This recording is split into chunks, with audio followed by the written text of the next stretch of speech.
ప్రభు యొక్క వాగ్దానాన్ని చదువుకుందాం. ప్రభు మనకు అనుగ్రహించినటువంటి వాగ్దానాన్ని చదువుకుందాం.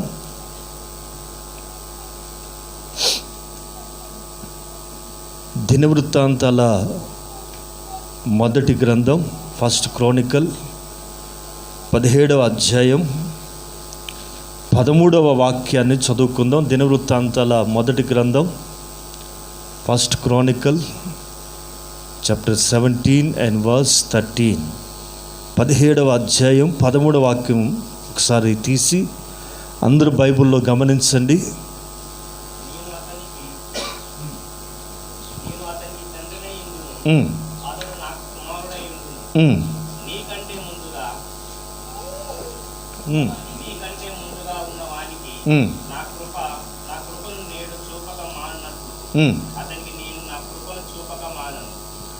అతనికి నా కృపను చూపక మానను. ఇది వాగ్దానం అండి. అతనికి అనే మాట దగ్గర మీ పేరు పెట్టుకోండి, రాయకండి, అలా అనుకోండి.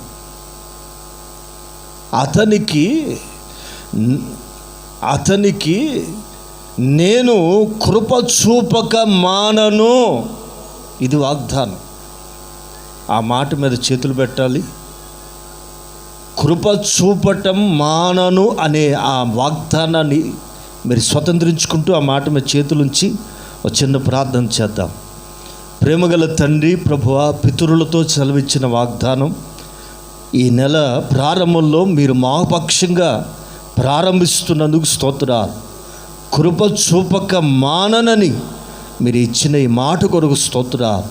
నీ బిడ్డల జీవితంలో మరొకసారి కృప ద్వారా ప్రత్యక్షం అవుతున్నందుకు స్తోత్రాలు. వాక్యమై ఉన్న దేవా, ఈ వాక్యాన్ని విరిచి వడ్డించి మాకు తృప్తిని కలుగుచ్చాను. నీ మాటలో ఉన్న శక్తిని, వాగ్దానంలో ఉన్నటువంటి ఆశీర్వాదాన్ని ప్రతి ఒక్కరూ పొందునుగాకని ప్రార్థిస్తున్నాం. వాగ్దానాన్ని ఫలభరితంగా ఆశీర్వదించమని నజరేయుడైన యేసుక్రీస్తు నామంలో ప్రార్థించి అడుగుచున్నాము తండ్రి. Amen, amen. ఇక్కడ మీరు గమనిస్తే ఒక వ్యక్తికి కృప చూపటం మానేసాడటండి. ప్రభువే అక్కడ చెప్తున్నారు. మరొకసారి చదువుదాం. అతడు నాకు కుమారుడై ఉండును, నేను అతనికి తండ్రినై ఉందును. దావీదు గారితో ప్రభు చెప్తున్న మాట అండి.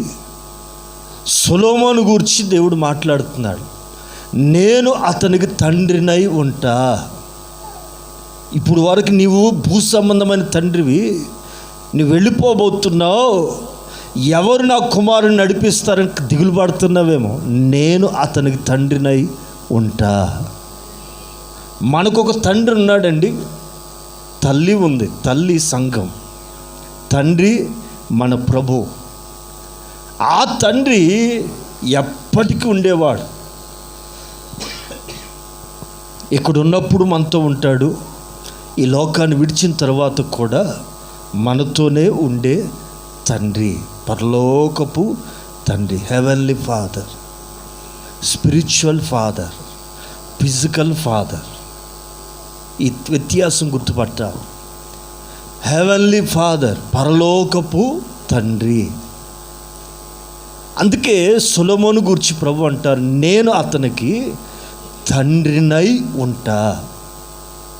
నేను నా అంతటి నేను, అతను నాకు ఏమవుతాడు అంటే రిలేషన్ గురించి చెప్తున్నాడు. అతను నా కొడుకులాగా ఉంటాడు, నేను అతనికి తండ్రిలాగా వ్యవహరిస్తాను అని సొలొమోను గురించి ప్రభు చెప్తూ ఒక మంచి మాట అక్కడ రాస్తూ చెప్తూ అక్కడ పలుకుతున్న మాట ఏంటంటే, నీకంటే ముందుగా ఉన్న వానికి. చూడండి, ఎవరి గురించి రాయబడుతున్న మాట తెలుసా? దావీదు కంటే ముందుగా ఉన్నవాడు ఎవరు రాజుగా? సౌలు. అతని మామ అయినటువంటి పాత నిబంధన కాలపు సౌలు గూర్చి దేవుడు పేరు కూడా ఉచ్చరించడానికి ఒప్పుకోవట్లేదు. పేరు పలకడానికి కూడా ఇష్టపడతలేదు. మనకు కూడా ఎవరి మీద కోపం ఉందనుకోండి, పేరు పెట్టి పిలుస్తామా? ఫలానా వ్యక్తిని అని సంబోధించం అని ఏదోటి అంటంగా. పేరు మాట మా అన్నమండి, పేరు అంటానికి కూడా ఇష్టపడదు. ఎందుకని? కడుపులో బాధ, కడుపులో అంత బాధ ఉంది. సౌలును గూర్చి కూడా దేవుడు అంత బాధపడ్డాడు. ఇక్కడ ఇద్దరు వ్యక్తులు కనపడతారు. ఒకరేమో సౌలు, మరొకరేమో దావీదు. ఈ ఇద్దరు వ్యక్తుల చరిత్రలు మీకు ఎదుట పెట్టి కొన్ని విషయాలు మీకు నేర్పించాలని పరిశుద్ధాత్మ ప్రేరేపణ ద్వారా మీ ఎదుట నిలబడ్డాను. నా మాటలు జాగ్రత్తగా వినండి. నేను అతనికి కృప చూపక మానను అనేది వాగ్దానం. ఇద్దరు వ్యక్తుల తరం తర్వాత మూడో వ్యక్తితో చెప్తున్న మాట, జరగబోయేదాని గురించి చెప్తున్న మాట. నీ కుమారుడు పక్షంగా నేను కృప చూపటం మానను అంటాడు ప్రభు. కృప చూపటం మానను. ఈ నెల నా మాట వినండి, సంవత్సర ప్రారంభంలో ఇదే మాట చెప్పారు. ఈ మూడో నెల మరొకసారి ఆ వాగ్దానాన్ని స్థిరపరిచి బలపరచడానికి మరొక పర్యాయం, మరొక కోణంలోంచి ప్రభు మనతో మాట్లాడుతున్నారు. చెవులు కలిగి మాటలు వినండి. ఆమె చెవులతో, ఏ చెవులయ్యి? ఆత్మ చెవులు కలిగిన వారై ఆత్మ మీతో మాట్లాడుతున్న ప్రతి విషయాన్ని మీరు ఎంతో శ్రద్ధగా వినాలి. వింటారా? కాలక్షేపానికి ఇక్కడ రావట్లేదండి. ఎంతో కష్టపడి గుట్టెక్కి రాళ్ళ రప్పల్లో, రోడ్డు సరిగా లేదు, అన్ని సౌకర్యాలు ఉన్న చోటకి జనం వెళ్తారు. సౌకర్యాలు లేకపోయినా ఎందుకు ఇక్కడికి మీరు వస్తున్నారు తెలుసా? దేవుడే మిమ్మల్ని ఇక్కడ తీసుకొస్తున్నారు. ఎందుకు అంటే మీకు తెలియని సంగతులు నేర్పించడానికే. Praise the Lord, praise the Lord. అందుకు మీరు రావాలి, వచ్చిన వాళ్ళు నేర్చుకోవాలి.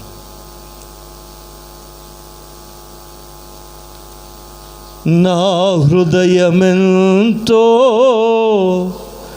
జీవము గల దేవుని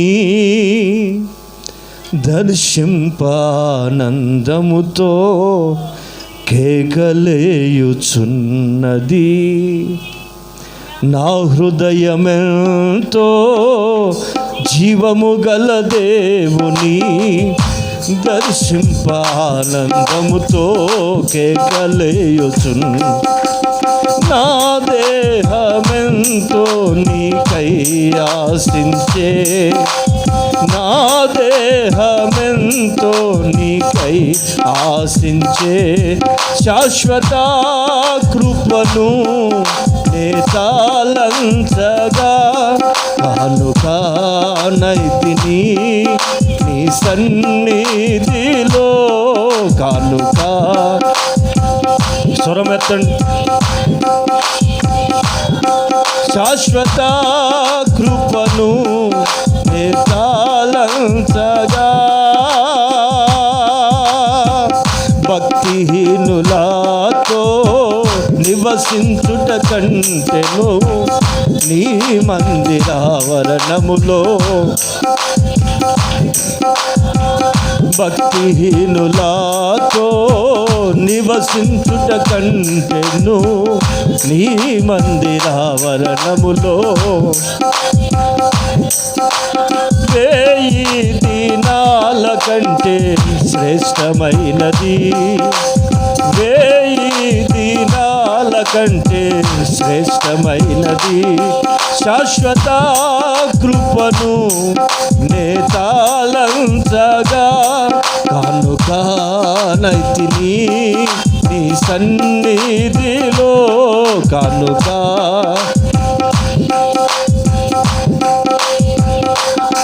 శాశ్వత కృపను నేతాలంచగా. సియోను శిఖరాన సిలువ సితారతో సింహాసనం ఎదుట, సియోను శిఖరాన సిలువ సితారతో సింహాసనం ఎదుట క్రొత్త పాట పాడెదా. సియోను రారాజు నీవేగా, నా సియోను రారాజు నీవేగా.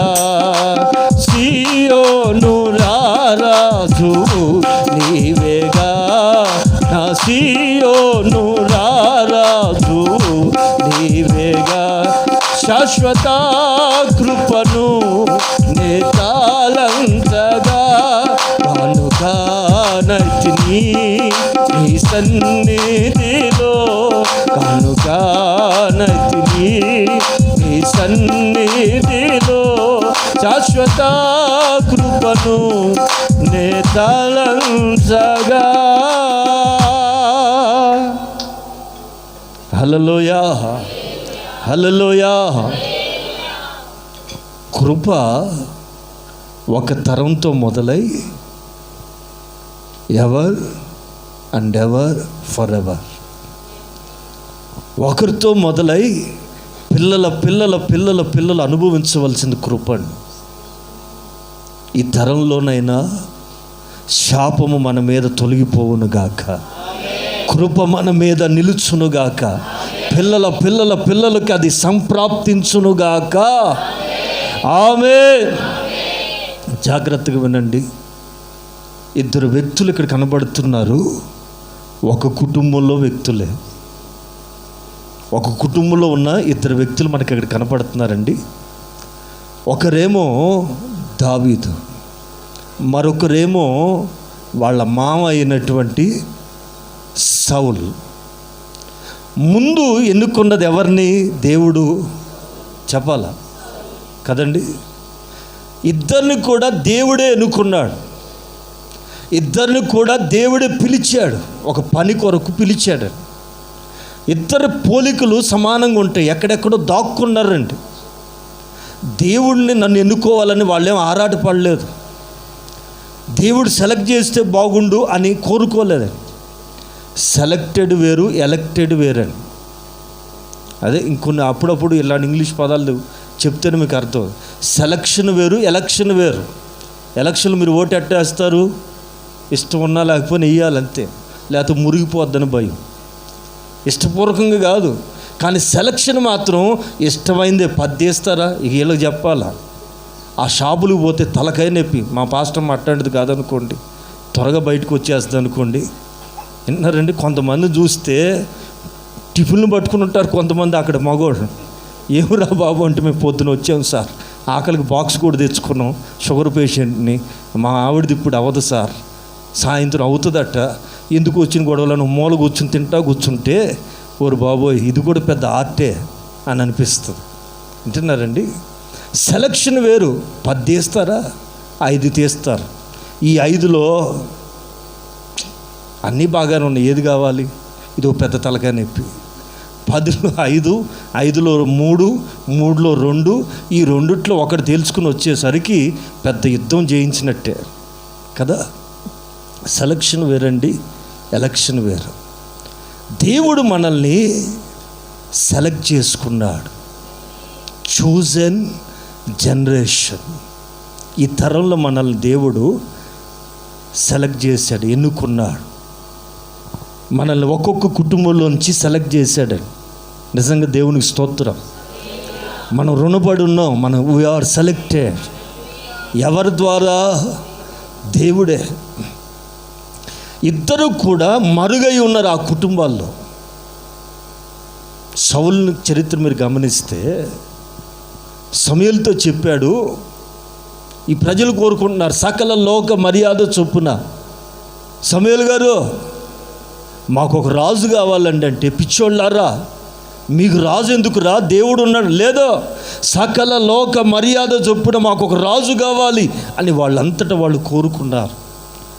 సమూయేలు ఏడుస్తున్నాడు, ఒరే పిచ్చోళ్ళారా, మీరు కనుక రాజుని పెట్టుకుంటే మీ పిల్లలు అతనికి జీతగాళ్ళు అవుతారు, మీ పొలాలకి మీరు కప్పం కట్టాలి, ట్యాక్స్ కట్టాలి, మీరు దోచుకోబడతారు, మీకు తెలియట్లేదు. అయినా సరే మాకు రాజు కావాలా. మిమ్మల్ని ఏలుతున్నవాడు దేవుడురా, దేవుడిని వదిలిపెట్టి ఎందుకు మనుషులు కోరుకుంటున్నారు? మా వల్ల కాదు, మాకు కూడా రాజు కావాలి. చేసేది లేక దేవుడితో చెప్తే, సమూయేలు నువ్వెందుకు బాధపడతావు? నన్ను సేవించుటకు మనుషులను సేవించుటకు ఎంత తేడా ఉందో వాళ్ళకి తెలియాలి. నేను ఏలుతున్న దానికి మనుషులు ఏలుతున్న దానికి తేడా వాళ్ళకి తెలిసి రావాలి. గనుక ఒక వ్యక్తిని రాజుగా నియమించు అని ఒక వ్యక్తిని సమూయేలుకి దేవుడు చూపించాడు. అతని పేరే సౌలు. సౌలు వాళ్ళ నాన్న పేరేంటి? కీషు కుమారుడైన సౌలు. అతను ఎక్కడున్నాడు? రాజుగా అభిషేకించేటప్పుడు సామాన్లో దాక్కున్నాడట. ఏ బాండి అదేంటి దబరానా ఏమంటారండి, ఏ 50 కిలోల గిన్నెలు నెత్తిన మీద వేసుకుని కూర్చుని ఉంటాడు. సామాన్లో దాక్కున్నాడటండి సౌలు. దేవుడు ఎక్కడ పిలుస్తాడో అని దాక్కున్నాడట. సమూయేలుకి సాక్షాత్తు దేవుడే చెప్పాడు ఆ మాట. ఈ సౌలు కనపట్లేదు బాబు, రాజుగా నియమించాలి అని ఎదురు చూస్తుంటే ఎక్కడా లేడండి అని అందరూ చెబుతుంటే దేవుడు అంటాడు, అదిగో ఆ గిన్నెలో దాక్కున్నాడు, సామాన్లో దాక్కున్నాడు, అక్కడ ఉన్నాడు, వాడిని పిలుచుకురండి అంటే నేరుగా వెళ్ళి తీసుకొచ్చి జనులందరూ ఎదుట తైలపు బుడ్డ అతని మీద పోసి, ఇశ్రాయేలీయులకు మొదటి రాజు ఈ సౌలు, ఇతన్ని దేవుడు ఎన్నుకున్నాడు అని చెప్పినప్పుడు మొదట్లో బాగానే ఉన్నాడు. ఈ సౌలు చరిత్ర మీరు తర్వాత ధ్యానం చేయండి. ప్రారంభంలో చాలా ఆత్మీయంగా ఉన్నాడు. చక్కగా ప్రవక్తలతో కలిసి అతడు ప్రవచిస్తూ వచ్చేవాడు. ప్రవక్తల సమూహంలో చేరి దైవికమైన అనుభవాలతో నడిచాడు. ఎప్పుడైతే రాజ్య అధికారం అతని మీదకి వచ్చిందో, రాజ్య వస్త్రాలు ధరించుకుని సింహాసనం మీద కూర్చున్నాడో, బాగా వినాల, సింహాసనం అనేది చాలా డేంజర్ సుమా. చాలామంది సింహాసనాన్ని కోరుకుంటారు. సింహాసనాన్ని కోరుకున్నవాడు పరలోకంలోంచి నెట్టివేయబడ్డాడు. కోరుకోవటం వేరు, హెచ్చించబడటం వేరని. సింహాసనం కొరకే యుద్ధాలు జరుగుతున్నాయి. నాటి చరిత్ర నుంచి నేటి చరిత్ర వరకు ప్రపంచం మీద ఆధిపత్యం కొరకు, సింహాసనం కొరకు యుద్ధాలు జరుగుతున్నాయి, తిరుగుబాట్లు జరుగుతున్నాయి. కనుక మనం కోరుకోవాల్సిన కొన్ని ఉన్నాయి, కోరుకోకూడని కూడా కొన్ని ఉన్నాయి. మీరు చూడండి, కొంతమంది సీటు కోసం, ఆఫ్టర్ ఆల్ ఒక 5 సంవత్సరాల అధికారులు ఉండే ఒక ముఖ్యమంత్రి సీటు కోసం, ఎమ్మెల్యే సీటు కొరకు మనుషులు ఎంతగా తెగిస్తున్నారో మీరు వార్తల్లో వింటున్నారు. సీట్ అనేది చాలా ప్రమాదం. అందుకని మనం ఎప్పుడు కూడా ఎట్ట ఉండాలా? కింద కూర్చునేదానికి ఇష్టపడాలి. పైన కూర్చోమన్నా కూడా వద్దు ప్రభువా అని అనాలి. ప్రభువు చక్కని మాట చెప్పి నాకు భలే ఇష్టం. నీవు ఎవరైనా విందుకు పిలిచినప్పుడు ఎక్కడ కూర్చోవాలా? కింద. ఎక్కడ కూర్చోమన్నాడు? వెనక కూర్చోవాలి. ఎక్కడ కూర్చోవాలా? కొంతమంది భలే అలవాటు, ముందే వెళ్ళి కూర్చుంటారు, ముందే కూర్చుంటారు. అంటే మరి ఏమిటో ముందేమిటో వెనకేంటో నాకు అర్థం కాదు. ప్రభు చెప్పిన విషయం ఏంటంటే, నిన్ను పిలిచిన వాడు ప్రజలందరూ ఎదుట నిన్ను సన్మానించినట్లుగా, స్నేహితుడా నువ్వు వెళ్ళి ముందు కూర్చో అని అనాలా. అది నీకు గౌరవం. అట్లా కాకుండా మనంతటా మనమే పోయి ముందు కూర్చున్నాం అనుకో, అతనేమంటాడు తెలిసిన, స్నేహితుడా నిన్ను పిలిచిన వానితో పాటుగా మరొకరిని పిలిచాను, అతను నీకంటే ఘనుడు, కొంచెం సీటు ఖాళీ చేసి వెనక్కి వెళ్ళంటే ఎంత తేడా. వెనకున్న వాడిని తీసుకొచ్చి ముందు కూర్చోబెడితే ఎంత ఘనత, ముందున్న వాడిని తీసుకెళ్ళి వెనక కూర్చోమంటే. అందుకని నేర్చుకోవాల్సిన పాఠం ఏంటంటే, ఎంతగా తగ్గుంటామో అంతగా ఆ వ్యక్తి హెచ్చించబడతాడు. మనల్ని మనం ఎక్స్పోజ్ చేసుకోవాల్సిన అక్కర్లేదు, మనల్ని మనం ఫోకస్ చేయాల్సిన అవసరం లేనే లేదు. మన మీద కృప కనుక దిగి వస్తే ఆ కృపే నిన్ను బయటికి ఫోకస్ చేస్తుంది. ఆమేన్. అందుకని ఈ పూట ఈ 2 వ్యక్తుల నుంచి కొన్ని విషయాలు మీకు నేర్పించాలని కోరుకుంటున్నాను. బాగా వినండి. సౌలుకు కృపను దూరం చేసినట్టు ఆయన అంటాడు, నీకు ముందుగా ఉన్న వానికి కృపను దూరం చేసినట్టు. పేరు కూడా పలకడానికి దేవుడు ఇష్టపడలేదండి. అంటే దేవుడిని ఎంత బాధ పెట్టుంటాడు ఈ సౌలు అనే వ్యక్తి. దేవుడికి పేరు పలకడం కూడా ఇష్టం లేదంటే ఎంత ఘోరమైన చరిత్ర ఈ సౌలుది. అసలు మామూలుగా మనం క్షమించిన వాళ్ళను కూడా దేవుడు ఏం చేస్తాడండి? క్షమిస్తాడు లేదా? మనం క్షమించం కొంతమంది, వీడినా ఎవరినైనా వీడి అంటారా? మనం కొంతమంది క్షమించలేము, అందరిని వీడి అంటారే. కొంతమందిని మనం క్షమించలేము, అంత గాయపరిచి ఉంటారు. ఓకే, మనం అంటే మట్టి మనుషులు కాబట్టి, బలహీనం కాబట్టి కొంతవరకు పర్వాలేదు. కానీ దేవుడికి ఆయన పేరేంటది? ప్రేమాస్వరూపి. ప్రేమాస్వరూపి కూడా క్షమించలేకపోయాడు అంటే ఎంత ఘోరంగా ప్రవర్తించుంటాడు ఒక వ్యక్తి. బైబిల్లో కొంతమంది వ్యక్తులనండి దేవుడట విసర్జించాడట. చరిత్రలో రాయబడుతున్న పదాలు అవి, బైబిల్లో రాయబడుతున్న పదాలు. విసర్జించటం అంటే లజ్జాకరమైన పదం అది. దాన్ని ఇక అంతకంటే ఘోరమైన పదం లేదని. విసర్జించాడు అంటే ఇక పూర్తిగా లాస్ట్ స్టేజ్. విషయం ఏమిటంటే దేవుడే విడిచిపెడితే ఆ వ్యక్తిని ఎవరు కాపాడగలరు? దేవుడే ఒక వ్యక్తిని వదిలేస్తే, యాకోబును ప్రేమించి తిని చెప్పండి, ఏశావును ఎందుకని ప్రేమ కలిగిన దేవుడు కొంతమందిని ఎందుకు క్షమించలేకపోతున్నాడు? ఆయన కోరుకున్న పరిధి దాటి వాళ్ళు చెడు ప్రవర్తన చేశారు గనుక. ఆయన క్షమించగలిగిన పరిధి దాటి వాళ్ళు క్షమించరాని నేరాలు చేశారు గనుక ఆయన కూడా పరిధి దాటి క్షమించలేకపోతున్నాడు. ప్రియులారా, ఈ పూట ఎందుకు ఈ సౌల్ని దేవుడు కృప దూరం చేశాడు? అంతేగా, ఈరోజు చాలామంది కృప విలువ తెలియట్లా. అందుకని కొన్ని మాటలు మీతో చెప్తాను, వినండి. కృప పొందుకున్నాడు, ఎక్కడో గాడిదలు తప్పిపోతే గాడిదలు వెతుక్కుంటున్న వాడు రాజు అయిపోయాడు. గాడిదల కోసం వెళ్ళిన వాడు, గాడిదలు అంటే ఆ రోజుల్లో చాలా చీప్ అండి, చాలా తక్కువ విలువ కలిగినవి. అలాంటి చిన్న స్థాయి కలిగిన వ్యక్తిని అమాంతంగా అట్ ఎ డే 24 గంటల్లో అతను రాజు అయిపోయాడు. దేవునికి సమస్తం సాధ్యమే. ఆమె ఒక్క రోజులో నీ చరిత్ర మారిపోగలుగుతారు. వింటున్నారా? దాన్ని మీరు దృష్టిలో పెట్టుకోవాలా. మన చరిత్ర మారడానికి ఎంతకాలం పడుతుంది? ఒక్కరోజు చాలు. ప్రైజ్ ది లార్డ్, హల్లెలూయా. మన స్థితి మారడానికి ఒక్కరోజు చాలండి. దేవునికి ఒక్క రోజులో నీ జీవిత గమనాన్నే మార్చేయగలిగిన శక్తిమంతుడు. ఆయన పేరు నజరేయుడైన యేసు.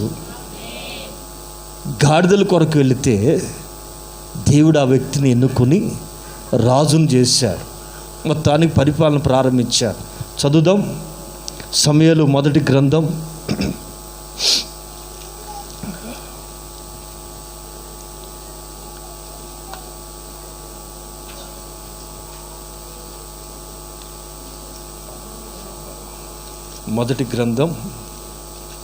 13వ అధ్యాయం నుంచి కొన్ని మాటలు ధ్యానం చేసుకుందాం.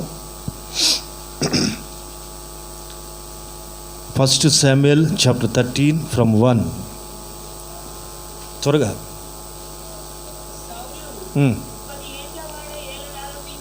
సౌలు పరిపాలన చేసడానికి వయసు ఎంత అండి? రాజుగా అయినప్పుడు వయసు ఎంత? 30 సంవత్సరాలు. యూదు లెక్క ప్రకారం 30 ఏళ్ళు వస్తే సంపూర్ణమైన పురుషుడు. అప్పటి వరకు సంపూర్ణమైన పురుషుడుగా చిన్నోడని లెక్కేస్తారు, యూదుల లెక్క అది. అందుకే యేసు ప్రభు కూడా 30 ఏట నుంచే తన సేవా పరిచర్యని ప్రారంభించాడు. అప్పటికి ముందు చేయొచ్చు, కానీ యూదుల లెక్కని పాటించాడు. సంపూర్ణ పురుషుడిగా లెక్కించబడాలంటే 30 సంవత్సరాలు. వాళ్ళ పెళ్ళిళ్ళు కూడా అప్పుడే చేస్తారు, చిన్న వయసులో చేయరాళ్ళు. అంటున్నారండి. 30 ఏళ్లకే సంపూర్ణమైన పురుషుడిగా గుర్తించబడతాడు. రాజుగా నియమించబడటానికి కూడా దేవుడు ఎన్నుకున్న వయసు అదే. ఈ సౌలు రాజు అయినప్పుడు 30 ఏళ్ళ వాడప్పుడు ఏళ్ళను ఆరంభించినప్పుడు ఎంతకాలం వేలాడు? శుభ్రంగా భయభక్తులతో చక్కగా భక్తిగా 2 సంవత్సరాలు వేలేసరికి మనాడికి మైండ్ మారిపోయింది. అధికారం వచ్చింది కదా. మనుషులు ఎప్పుడు పాడవుతారు తెలుసా? ఆత్మీయ జీవితం ఎప్పుడు పతనం అవుతుందో తెలుసండి. అయితే అధికారం అన్న వస్తే లేదా డబ్బు అన్న వస్తే, ఈ 2 మనిషిని నాశనం చేసేవి. అందుకే భక్తుడు ఒక రోజున అంటాడు, అయ్యా అధికంగా ఇవ్వద్దు, ఇస్తే నీవెవడు అంటానేమో పొగరెక్కి. అలాగని మరీ మొత్తం పేదోడిని చేయమాకు. అడుగు తింటున్నాను ఇదేం గతి అని నిన్ను దూషిస్తానేమో. మరీ ఎక్కువ ఇవ్వద్దు, మరీ మొత్తం తీసేయొద్దు. తగినంత ఆహారం, వేసుకోవటానికి బట్టలు, కనీసం చాలయ్యా, నేను నిన్ను స్తుతిస్తాను. ఆమె 2 సంవత్సరాలు చక్కగా పరిపాలన చేశాడండి. ఆ తరువాత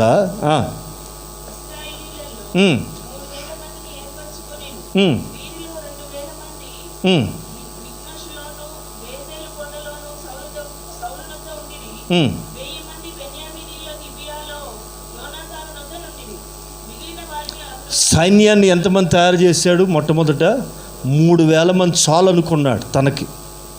అతని కెపాసిటీకి 3,000 మంది సైన్యం చాలు, మిగతా వాళ్ళు ఇళ్ళకి వెళ్ళిపోండి అని పంపించేశాడు.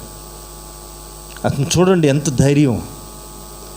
ఎంత సైన్యం వస్తే అంత తీసుకోవాలిగా. వద్దు, 3,000 చాలు, నా దగ్గర 2,000 ఉండండి, పలానా దగ్గర 1,000 మంది ఉండండి, చాలు నాకు. అది యుద్ధ నైపుణ్యం అంటే. యుద్ధ నైపుణ్యత అంటే సంఖ్యను బట్టి కాదు, ధైర్యాన్ని బట్టి. ఇప్పుడు మన ఆత్మీయ యుద్ధంలో కూడా డబ్బును చూసో బలగాన్ని చూసో నువ్వు ధైర్యపడకూడదు. 1 నీ విశ్వాసాన్ని బట్టి, 2 నీ ప్రార్థనను బట్టి, 3 నీకున్నటువంటి ఆత్మీయ స్థితిని బట్టి. ధైర్యం. అందుకే భక్తుడు అంటాడు కదా, నీ ధైర్యం. అంతేనా? యోబు గ్రంథంలో ఎక్కడ మాట అది? నీ భక్తి ఎక్కడ మాట అది?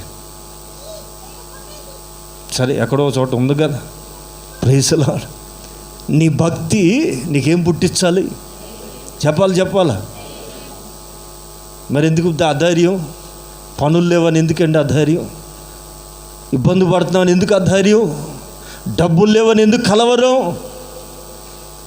ధైర్యం డబ్బుని బట్టో, సంపాదన బట్టో, వస్తువుని బట్టి కాదండి, భక్తిని బట్టి కావాలా. భక్తిలో శక్తి ఉంది. ఆ శక్తిని ఆశ్రయించగలిగితే నీకు ధైర్యం కలుగుతుంది. స్తోత్రం.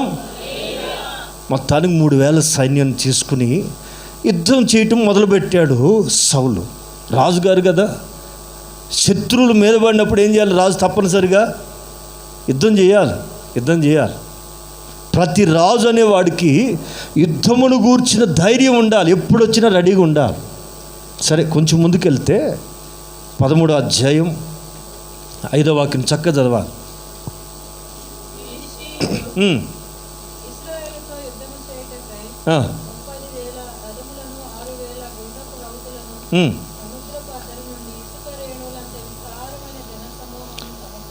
చూడండి, ఫిలిష్తీయులు అనే శత్రువులు, సౌలు సైన్యం సంఖ్య ఎంత? ఓన్లీ 3,000, 3,000 మంది. ఇప్పుడు శత్రువుల యొక్క రథాలు ఎన్ని ఉన్నాయి? రథాలు ఊరికనే వస్తాయండి. దానికి 2 గుర్రాలు, నడపడానికి రథసారథి. ఎన్ని రథాలు ఉన్నాయి వాళ్ళకి? ఎన్నండి? ఈయనకి సైన్యమే 3,000, రథాలు ఎన్ని ఉన్నాయి? అంటే రథాల మీద ఉన్న సంఖ్య ఎంత? రథసారథులు లెక్క పెట్టిన 30,000. నెక్స్ట్ గుర్రపు రౌతులు, గుర్రాల మీద సైన్యం ఎంత? 6,000 మంది. 36,000 ప్లస్ అది కాదు, అన్కౌంటబుల్ మెంబరింగ్, లెక్క పెట్టలేనంత సైన్యం బయలుదేరి వచ్చింది 3,000 మంది మీదకి. అంటే మీకు కనెక్ట్ అయిపోయి ఉంటారు ఈ పాటికే. కనెక్ట్ అయ్యారా లేదా? అయితే అయినట్టు, అవ్వకపోతే అవునట్టు. చిన్న దేశం అండి. ప్రపంచం అంతా ఎగబడుతున్నా వాడు మాత్రం మొక్కవోని ధైర్యంతో ఉంటున్నాడు. అదండి యుద్ధం అంటే. సావోదేవో యేసు రక్తం జీవం. దేవుడు వాళ్ళ పక్షంగా ఉంటాడని. అన్యాయంగా యుద్ధం చేస్తే దేవుడు చూస్తూ ఊరుకోడు. వాడు ఎంత పోటుగాడైనా సరే న్యాయం పక్షంగా దేవుడు ఉంటాడు, కానీ అన్యాయం పక్షంగా ఉండడని. అది నాకైనా ఎవరికైనా కానీ. ప్రియులారా, ఇప్పుడు ఈ సౌలు చరిత్రలో కూడా అదే జరిగింది. సముద్రపు ఇసుక రేణువులంత సైన్యం బయలుదేరి ఈ చిన్న ప్రజల మీదకి బయలుదేరి వచ్చారు. అప్పుడు సౌలు ఏం చేస్తున్నాడు? చదవాలి, త్వరగా చదవాలి. దిగారు. అదిగో ఇశ్రాయేలీలు అందరికి దిగులు పట్టుకుందట. అమ్మ బాబోయ్, జనం చూస్తే లెక్క పెట్టలేనంత. ఏమండి రథాలు చూస్తే 30,000, ఏమండి గుర్రపు రౌతులు చూస్తే 6,000, ఇక ఒట్టి సైనికులు కాలినడకతో బయలుదేరిన సైన్యమేమో అన్కౌంటబుల్ మెంబరింగ్. ఆ జనం చూస్తేనే, సైన్యాన్ని చూస్తే దడబుట్టిపోయి ఇజ్రాయేల్ ప్రజలట, సైన్యం కూడా ఏమైపోతున్నారు, దిగులు పడుచు. అమ్మ బాబోయ్, ఇప్పుడు మేము ఎక్కడున్నామో తెలుసా? ఇరుకులో పడ్డాంరా బాబు. ఈ సౌలు రాజు అయ్యాడు, కలిసి రాల మనకి. కొంతమంది చూడండి, వీళ్ళకి ఏది జరిగినా ఫలానోడు ముఖ్యమంత్రి అయ్యాడు, మాకు వాన పడుతుందా. వాడి మీద బాధపడేదానికంటే నువ్వు ప్రార్థన చేయొచ్చుగా. ఈయన ముఖ్యమంత్రి అయ్యాడు, మాకు వానలు వచ్చేసినాయి, వరదలు ఎక్కువైపోయినాయి, మొత్తం కొట్టిపోయినాయి. ఏం లాభం? అప్పుడు లేక బాధ, ఇప్పుడు ఎక్కువై బాధ. ఇదేం బాధ? మొత్తానికి మిగిలింది ఏంటది? ప్రియమైన వారులారా, ఆలోచన చేద్దాం. దిగులు పడిందట ప్రజలందరికీ. ఒక భయం ఆవరించింది. ప్రజలు భయపడుతున్నప్పుడు ఈ రాజు అనేవాడు ఎలా స్పందించాలి? అట్ ద సేమ్ టైం పిల్లలు కానీ, కుటుంబంలో వ్యవస్థలో కానీ ఇలాంటి సిట్యుయేషన్ ఎదురైనప్పుడు ఓ తండ్రిగా, ఓ తల్లిగా, నాయకులుగా మీరు ఎలా ఉండాలి? ఎలా స్పందించాలి? కృంగిపోతారు, కృంగిపోయే పరిస్థితులు వస్తాయండి. అప్పుడు కుటుంబానికి యజమానురాలుగా, యజమానుడిగా నువ్వు ఎలా యుద్ధం చేయాలి? ఆలోచన చేయాల్సిన విషయం. అందుకే నేను మరలా చెప్తున్నా, నీతిమంతులు చెప్పాలా? ఎట్లా? సింహం గజగజ వణుకుట ఎక్కడైనా చూసారా? దాన్ని చూస్తే చూసిన వాళ్ళు వనకాల్సిందే, కానీ అది ఎప్పుడు వనకదండి. నీతిమంతులు సింహము వలె యాజ్ ఎ లయన్. ఆ గర్జింపే వేరండి, దాని రూపమే వేరు, దాని ముఖం చూస్తే జనానికి దడ. అలా మనం ఎందుకు ఉండం? అట్లా ఎందుకు ఉండవండి? చిన్న రోగం వస్తే భయం, చిన్న కష్టం వస్తే భయం, చిన్న ఇబ్బంది వస్తే భయం. No more fear. దేనికి భయపడవద్దు. మన దేవుడు సర్వశక్తిమంతుడు. చూడండి సౌలు ఎలా స్పందిస్తున్నాడు. అప్పుడు సౌలు ఏం చేశాడు? చదవాలి, త్వరగా చదవాలి. తెలుసుకుని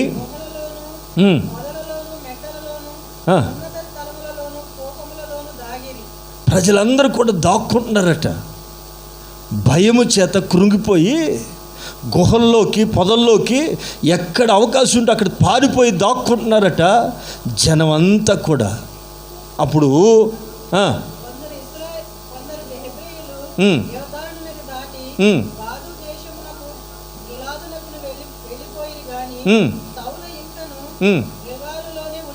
ఆమె జనం వెళ్ళిపోతున్నా, సైన్యం కంగిపోయి వణికిపోతున్నా, ఇంకను ఎంత బాగుందండి అన్నమాట, గిల్గాలులోనే ఉన్నాడు.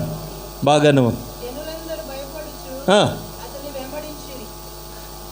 సైన్యానికి తప్పదు కదా, ఉద్యోగం కదా, ఏమండి, ఉద్యోగం కదా. భయపడుతూనే అతన్ని వెంబడిస్తున్నారట.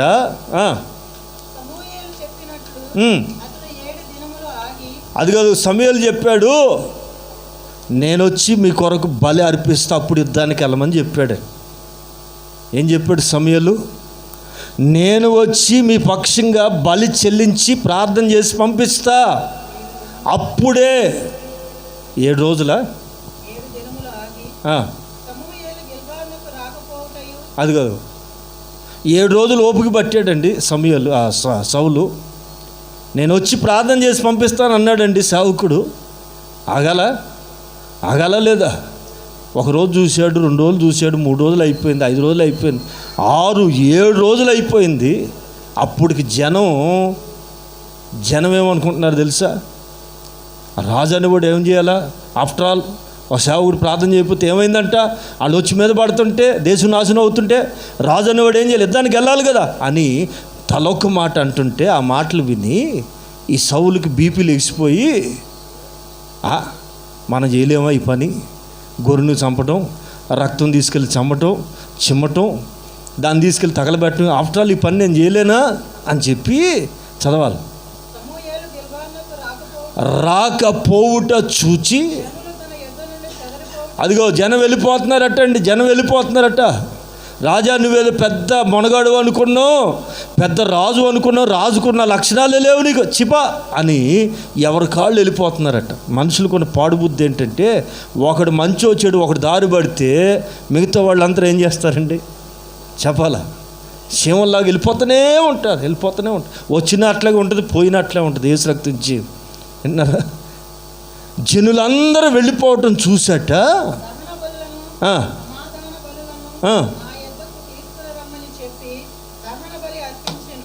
ఆమె ఎవరు చేయాలి ఆ పని? కేవలం యాజకుడే చేయాలి.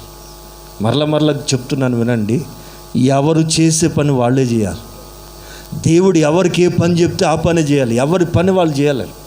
డాక్టర్ పని, కంపౌండర్ పని, ఆయమ్మ చేసే పని.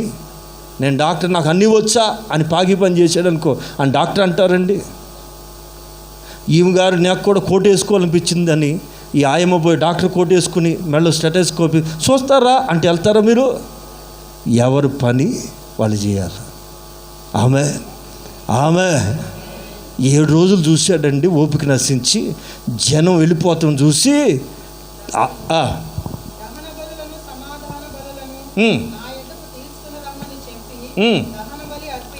అది కాదు, తనంతట తానే వెంటనే ఆమె అప్పటి వరకు ఆయన సమూయేలు గారు చూస్తూ ఉన్నాడు దాక్కుని. కాదండి, ఆయన వచ్చే టైం అదే. ఆ టైంకి సౌలు తొందరపడిపోయి చెయ్యరా అని పనిచేశాడు. అప్పుడు సమూయేలు ఏమని చెప్తున్నాడు?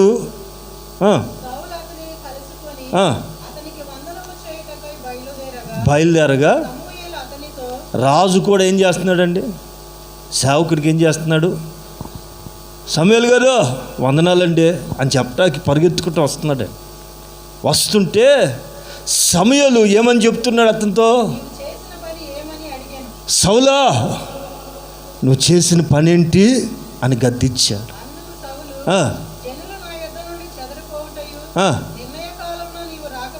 ఇదిగో వస్తానన్నావు, ఎన్ని రోజులు చూడాలండి? ఎన్ని రోజులు చూడాలి మీకోసం? కొంతమందికి ఇట్లాంటి స్పిరిట్ పనిచేస్తాడు. నేనేదో దేశాలు పట్టు తిరిగి ఒక అరగంట లేట్ అయిందనుకో, అప్పుడు ఏమనుకోవాలా?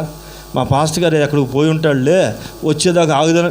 మీరు రాకపోయేసరికి మేమే కోసుకుంటాం. ఏంటది? కోసుకొని నన్ను ఎందుకు పిలిచావు? నువ్వు ఏదో వస్తే మంచిదని వింటున్నారా? కోసుకో, నేను కోసుకు నువ్వే 100 రోజులు తిను, ఎప్పుడు వద్దన్నారు. వింటున్నారండి? ఎవరి పని వాళ్ళది. ప్రియులారా, ఆలోచించండి. నాకు ఈ పని తప్ప బిజినెస్ ఉన్నట్టు మీకు ఏం తెలుసా? చెప్పడే. కొంతమంది పాస్టర్లు చేస్తారుగా, నేను చేయను, నా పిలుపు అది కాదు. వేరే బిజినెస్ లేనప్పటికీ ఏ బిజినెస్ నాది? ఎక్కడ పోయినా ఎక్కడ ఉన్నా నా బిజినెస్ ఇదే కదా. ఒకవేళ ఈ బిజినెస్లో ఉన్నప్పుడు కొంచెం లేట్ అయితే అవ్వచ్చు, ఏమైంది? ఆగాల. సేవకుడు వచ్చేదాకా ఓపుకుండాలని. నా మాట జాగ్రత్తగా అర్థం చేసుకోండి. కావాలని ఎవరు లేట్ చేయరు. పొరపాటునో అక్కడ పరిస్థితిని బట్టో సమూయేలు ఆలస్యం చేశాడు. అతను అంటాడు, సౌలు చెప్తున్న రిప్లై ఎలా ఉందో తెలుసా? నిర్ణయ కాలానికి రాలేదే. చూసారు రాజు పొగరు ఇది. ఎవరికి నువ్వు టైం చెప్పేది? నీకు టైం ఇచ్చింది ఎవరు? దేవుడు. నిన్ను నిలబెట్టింది ఎవరు? దేవుడు. దేవుని సేవకుని అడుగుతున్నాడు, నువ్వు నిర్ణయ కాలం పలానా టైంకి వస్తాను, రాలేదే, అందుకే నేను తొందరపడిపోయా. ఆ రిప్లైలో కూడా పొగరుంది చూసారా? అహం, రాజు నేను ఏం చెప్పినా చెల్తుంది అని. ఇక నువ్వు రాకపోయేసరికి అదిగో వాళ్ళు తొందర పెడుతున్నారు, రండి అని సవాళ్ళు విసురుతున్నారు. ఇక నాకు బీపీ లేచిపోయి నేను ఈ పని చేశాను బాబు అని చెప్పాడు. అప్పుడు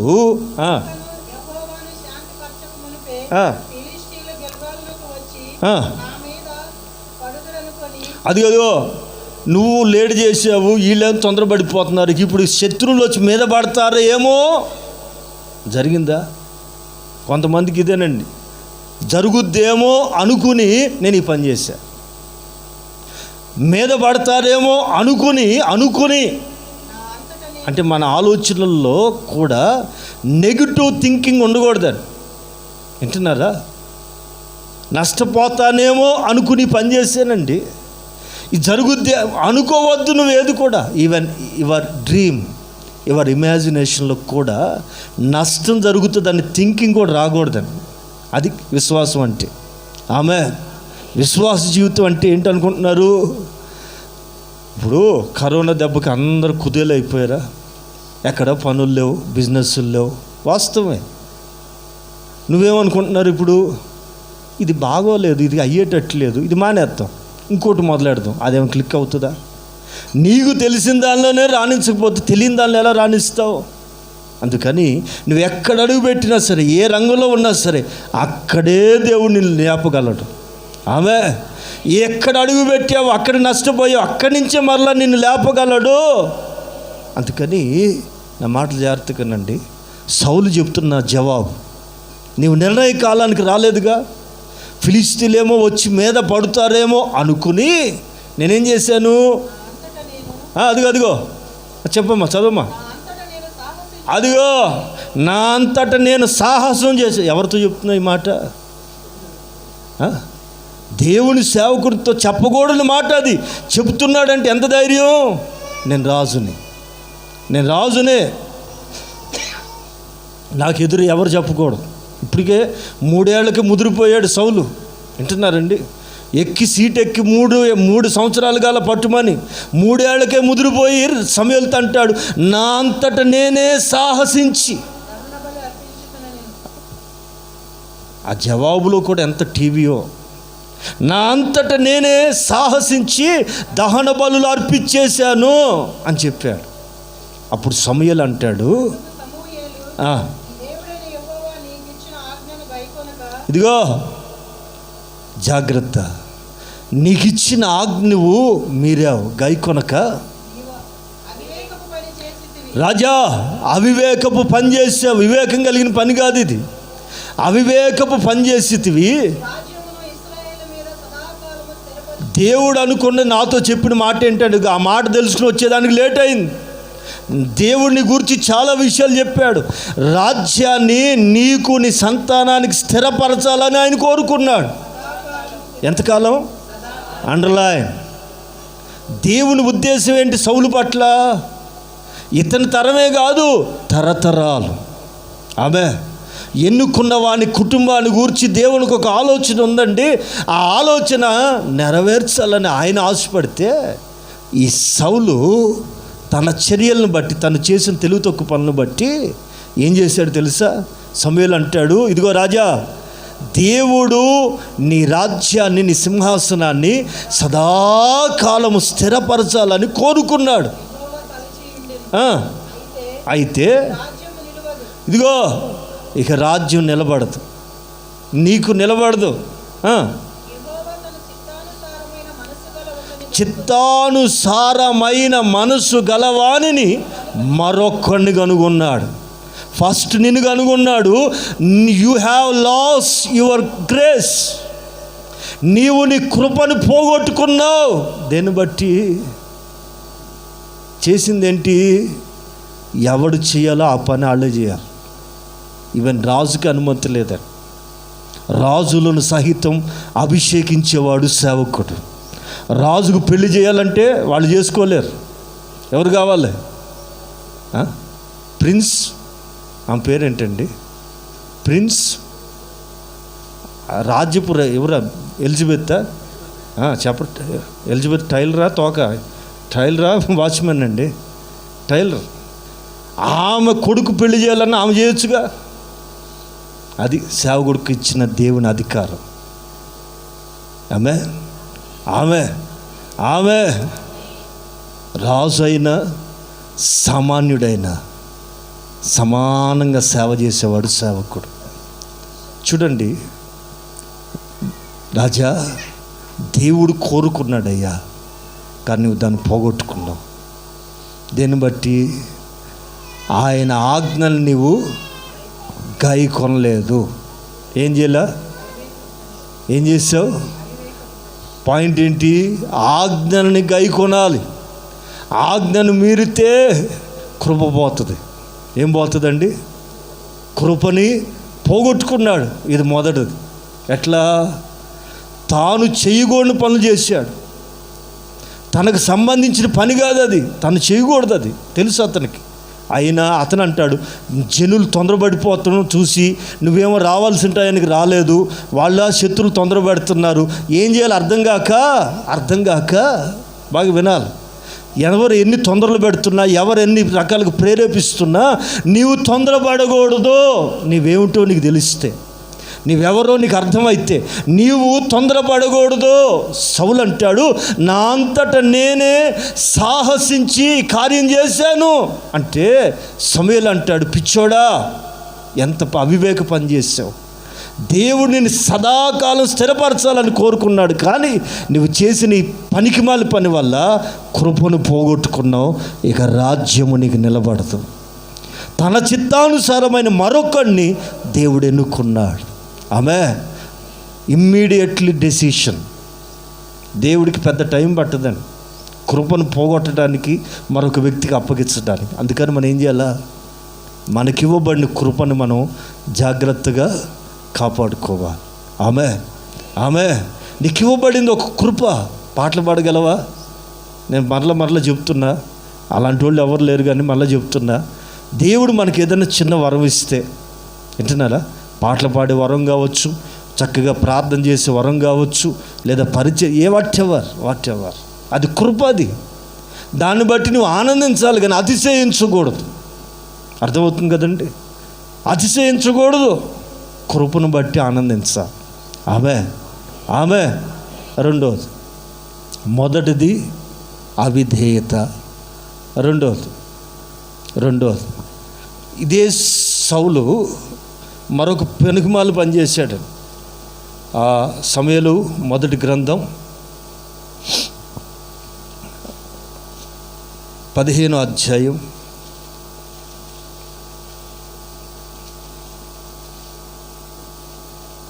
3వ వాక్యం నుంచి 2వ వాక్యం చదవండి.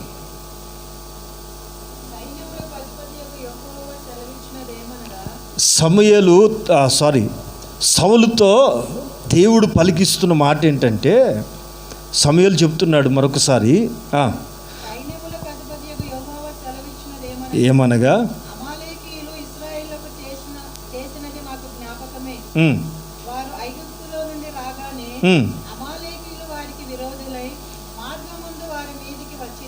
వచ్చిరు కదా, కనికరింపకుండా అమాలేకుల్ని శేషమంటూ లేకుండా భూమి మీద నుంచి తుడిచిపెట్టు అని చెప్పాడు. అమాలేకీలు ఒక అక్రమమైన సంతానం భూమి మీదకి వచ్చింది.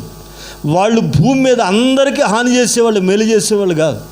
అందుకని విసిగిపోయిన దేవుడు ఏం చేసినాడంటే, భూమి మీద లేకుండా అమాలేకులు అందరినీ శేషము లేకుండా నిర్మూలన చేయమని చెప్పాడు. చెప్తే సౌలు ఏం చేస్తున్నాడు? అమ్మా ముందుకెళ్దాం, 9వ వాక్యం చదవాలి. సౌలును అగగును గొర్రెల్లోనూ ఎడ్లలోనూ క్రొవ్విన గొర్రెల పిల్లలను మొదలైన వాటిలోనూ మంచి వాటిని ఎట్లా పెట్టారు? బాగా బలిసి ఉన్న వాటినేమో సంపొద్దులేరా పక్కన పెట్టండి అని చెప్తున్నాడు రాజు. మనకు ఉపయోగపడితే ఇంటికి వెళ్ళినా మంచి దమ్ బిర్యానీ చేద్దాం, పెద్ద విందు చేసుకుందాం, వీటిని ఎందుకు అని చంపితే ఏమొస్తుంది అని కొవ్విన వాటిని కొన్నట కడగా పెడుతున్న పక్కన పెట్టేస్తున్నారట. బలహీనమైన వాటినేమో బక్కచిక్కిన వాటినేమో చేసి వచ్చేసాడు. అప్పుడు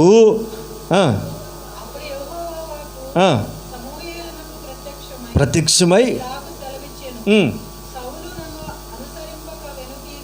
చూడండి, దేవుని మనసులో బాధ. అదే నేను మీతో చెప్పేది. ఓ వ్యక్తిని గురించి దేవుడు ఇంత బాధపడకూడదు. అలాంటి స్థితి మనకు ఉన్నట్లయితే అది ఇప్పుడే ఆగిపోవును గాక. మనల్ని చూసి దేవుడు సంతోషపడాల, నిన్ను చూసి దేవుని మనస్సు ఉల్లసించాలి. కానీ ఇదిగో ఇలాంటి చరిత్ర మనకు ఉండకూడదు. ఎంత బాధపడుతూ చెప్తున్నాడు, దినమెల్లా చేతులు జాపి నా ప్రజల కొరకు నేను చేతులు చాపితే వారేమో రావట్లేదు. యెషయా ప్రారంభంలో ఏమంటాడు? ఎద్దు తన కామందుని ఎరుగును, గాడిద సొంత యజమాని ఎరుగును, నా జనులకు తెలివి లేదు, యోచించరు.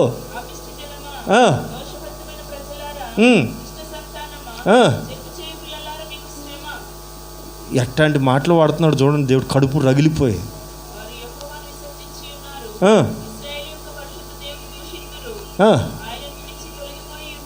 తొలగిపోయి ఉన్నారు. వీళ్ళెవరు?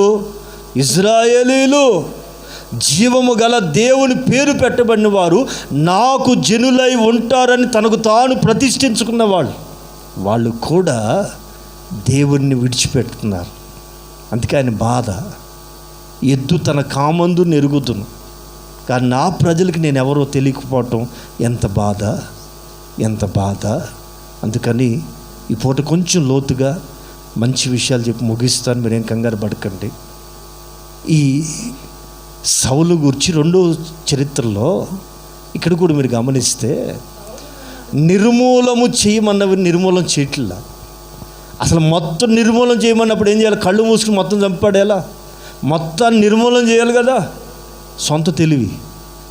మనం కూడా ఇది తీసేయి అంటే ఎట్లాగా?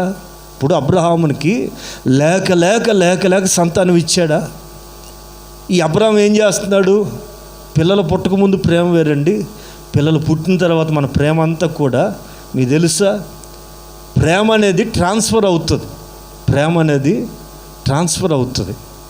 పెళ్ళయ్యేదాకా కొడుకుని ఎవరిని ప్రేమిస్తాడు చెప్పిన? ఆ కూతురైనా సరే మా అమ్మో మా నాయనో అంటూ తిరుగుతారు. పెళ్ళి అయ్యింది మర్చిపోతారు. అదేంటి అది చెప్పాలి. ఇప్పుడు ఎవరు నోరు తెరవట్లేదు, మేధావులు కదూ. పెళ్ళి కాకముందేమో మా అమ్మో మా నాయనో అంటే కూతురికేమో తండ్రి ప్రాణం. ఆయనేమో ఏడ్చి ఏడ్చి అప్పగింతలు చేసి దాన్ని పెద్ద హైలైట్ చేసి పంపిస్తారు. ఒక్కొక్కడు ముఖాలు ఉబ్బిపోతాయండి. మరి అది పెద్ద సన్నివేశం పెళ్ళిళ్ళలో, ఆడపిల్లల ఇళ్ళల్లో భలే పెద్ద వీడియో ఎఫెక్ట్ అది. వింటున్నారా? ప్రతి ఇంట్లో ఉన్నదే, లేనిదేం కాదు. పెళ్ళి అయిన రోజు నుంచి మీరు ఆ పిల్లని పలకరించి చూడండి, యేసు రక్త జయం పొరపాటు నీడు చూడదు. తండ్రి లేదు, తాత లేదు. ఏమైంది? ఈ ప్రేమ ఏమైందండి? Transfer upon her husband. అలాగే భర్త కూడా తల్లిని తండ్రిని విడిచి ఎరా కొంగుబడి లేదులే మమ్మీ ఎరా అంతే. వాక్యం ట్రాన్స్ఫర్. చక్కగా అన్యోన్యంగా ఉన్నారా? పిల్లలు పుట్టారా? ఈ ప్రేమ ఎవరి మీదకి వెళ్ళిపోతుంది? ఇదిగో పిల్లలు లేనప్పుడే బాగున్నావు, పిల్లలు పుట్టారు నన్ను మర్చిపోయా. ఏమైంది? ట్రాన్స్ఫర్. సైక్లింగ్ అండి. ప్రేమ ఎవరి దగ్గర ఎప్పుడు ఎక్కువ ఎల్లకాలం ఉండదు సుమా, ట్రాన్స్ఫర్ అవుతుంది. ప్రియులారా, అబ్రహాం కూడా లేక లేక అప్పుడు ఇచ్చాడు పాపం, ఎత్తుకోలేని వయసులో. ఇక మన అబ్రహాం తాత సంగతి చెప్పక్కర్లే. ఉల్లాయి అంటూ కూర్చున్నాడండి. ఒరే లాయి సంగతి తర్వాత రా, ప్రార్థన ఎదురా, మర్చిపోయాను ప్రభు క్షమించు. ఎప్పుడు నా దగ్గర ఉండేవాడు ఇప్పుడు ఎప్పుడు లాయి అంటున్నావేంటి, అంటున్నావేమిట్రా? దేవుడు కూడా విసుకొచ్చి, అబ్రహామా కుదరదయ్యా, నన్ను కాదని వెళ్తావా నువ్వు? నీకు ఒక్కగాని ఒక్క అదిగో అనగా నీవు అధికంగా నన్ను మించి ప్రేమిస్తున్నావు. అదే నా బాధ. బాగా వినండి. దేవుని కంటే వస్తువును కానీ మనుషులను కానీ పిల్లలను కానీ ఏది ప్రేమించకూడదండి. నా మాట ఒక లిమిట్ ఉండాలి. ప్రేమించడం తప్పని కాదు. మీరు ఏది అధికంగా ప్రేమిస్తారు దూరం అవుతుంది ఖచ్చితంగా. దేవుడు చేస్తాడు. ఆ చరిత్ర చెప్తున్న వాస్తవం. అందుకని దేన్నైనా సరే, కొంతమందికి బట్టలు అంటే భలే ఇష్టం, ఫలానా డ్రెస్ అంటే నాకు భలే ఇష్టం అంటారా, అది ఏదో మేకు పట్టుకు సర్రమని జరిగిపోతుంది. మీరు ఎక్కడైనా చూడండి, ఏది ఇష్టపడతామో అది దూరం అవుతుంది. అందుకని దేవుని కంటే సమయం కానీ ప్రేమే కానీ విలువే కానీ నో మోర్ దేనికి ఇవ్వకూడదు. నీకు ఒక్కగానొక కుమారుణ్ణి నేను చూపించు పర్వతమున దహన బలి అర్పించు అన్నాడు. అబ్రహాంకి స్థానం మనం ఉంటే అంటే, దేవా ఇంత అన్యాయమా, ఇంత అక్రమమా, లేక ఇచ్చావు, ఇష్టమే నీ ఇష్టమే, నీ ఇష్టమే, తీసుకోవటం నీ ఇష్టమే, మరి మేమెందుకో అని అనేవాళ్ళు. అబ్రహాం చూడండి, ఉదయాన్నే లేచాడట, గాడిద గంతలు కట్టాడట, చూపించు దేశానికి కుమారుణ్ణి మౌనంగా తీసుకెళ్ళిపోతున్నాడు. అదండి నేర్చుకోవాల్సి. సౌలు చెయ్యమన్నది తెలుసు, సమస్తాన్ని నిర్మూలన చేయమంటే సొంత పెత్తనం ఎందుకు మధ్యలో? ఇదే మనం నేర్చుకోవాల్సిన పాఠం, ఇదేనండి.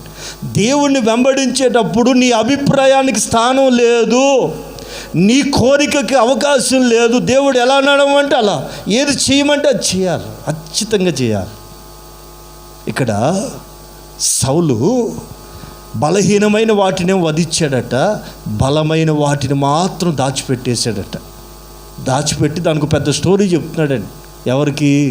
సమూయేలుకి. అయ్యా మొత్తం నిర్మూలన చేసి యుద్ధం చేసి వచ్చాను బాబు అని సమూయేలుతో చెప్తుంటే, ఇది మొత్తం నిర్మూలన చేసావా? అయిపోయిందండి, అయిపోయింది.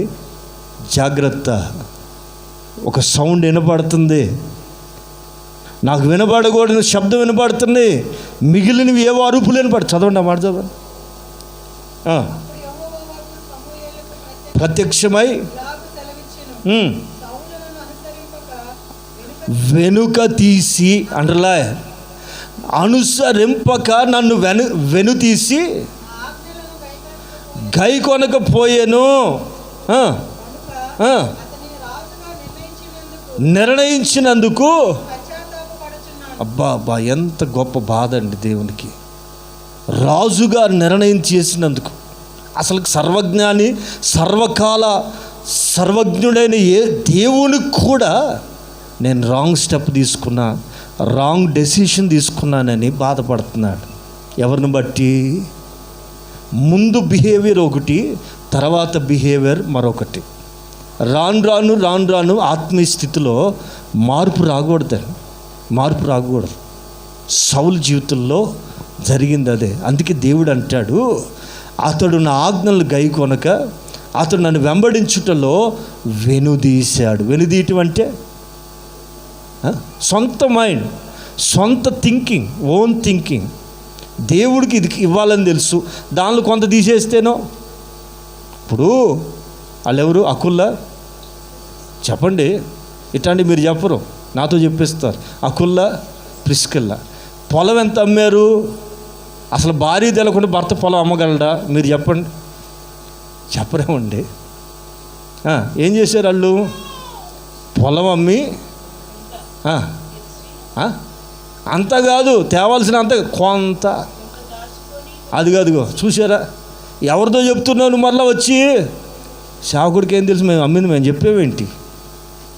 సేవకుడికి ఏం తెలుసు? ఇచ్చింది తీసుకోవాలి అంతే, నోరు మూసుకుని తీసుకో. కొంత తెచ్చారట, కొంత దాచారట. దీన్ని ఏమంటారు? ఆజ్ఞాతిక్రమమే పాపం అని తెలుసు కదా. పండుతోనే వాళ్ళు ఇంత పని చేశారు, మరి మనము పండుకు మించి చేస్తేనో. పండు ఎంత, దాని బతుకు ఎంత అండి?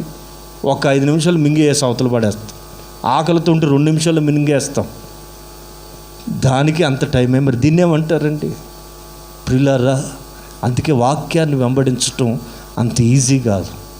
టు ప్రాక్టీస్ ది వర్డ్, వాక్యాన్ని మనం ప్రాక్టీస్ చేయాలి, వాక్యాన్ని మన జీవితంలో అప్లై చేయాలి, వాక్యాన్ని మనం నెరవేర్చాలి. ఎవరు సంపూర్ణులని నేను చెప్పను, దాన్ని ట్రాక్లోకి తేగలిగితే మన జీవితాలు విప్లవాత్మకంగా మార్పు చెందుతాయి.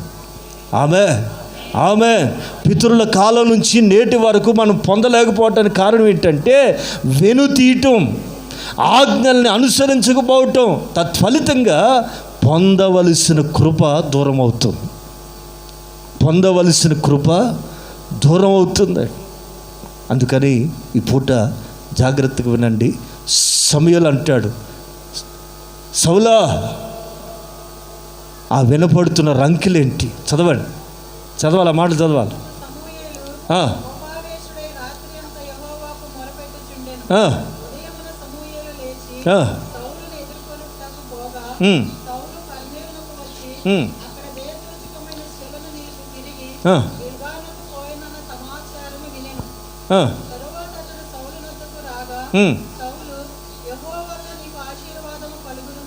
అది ఎవరిని దీవిస్తున్నారండి? తప్పు చేసినోడు మళ్ళీ ఎక్కడ చెప్పిస్తారు? సమయాలు అంటే ఇంక అంతే సంగతి. సమయాలు కనుక చెప్పించాడా ఇంక అంతే సంగతి అని తెలిసి ఉల్టా ఆశీర్వాదం ఇస్తున్నాడు, ఉల్టా రివర్స్ ఆశీర్వాదం. ఈ సమయాలు ఏమని దీవిస్తున్నాడు? సమయాల్ని సౌలు యెహోవా ఆశీర్వాదము. ఎవరిని దీవించాలి? ఇదే ఒక తప్పును కప్పు పెట్టుకుంటా కంటే 100 ఆడాలట్టండి. ఒక అబద్ధాన్ని కప్పు పెట్టడానికి ఎన్ని ఆడాలా అంటే వాడు మనస్సాక్షి గద్దేస్తుంది. ఏదో నేను పొరపాటు చేశాను. ఈ సమయాలు మామూలు కూడా వస్తాడు నా దగ్గర, వస్తాడు వచ్చేసాడు. ఇక ఈ కంగారులో ఏ 100 వచ్చిన మర్చిపోయి యెహోవా నిన్ను ఎవరి పని ఎవరు చేస్తున్నారు? కంగారు ప్రియులారా. అందుకే ఈ కంగారులో సమయాలు సౌలుని దీవించాలి. ఈ కంగారులో ఏం చేస్తున్నాడంటే కొంతమంది ప్రైజ్లాడ్ అంటారు. కొంతమంది కంగారులో ఏదేదో చెప్పేసుకుంటారు. ఇప్పుడు సౌలు సమయాలకు 100 వచనం చెప్పాలా? చెప్పట్లా. యెహోవా నిన్ను చదవాలి.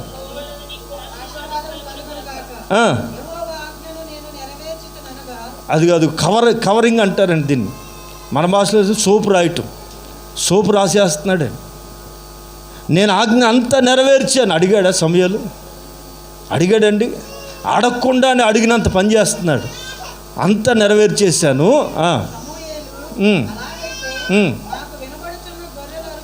ఆగో ఆ గొర్రెలు శబ్దాలు ఏంటది?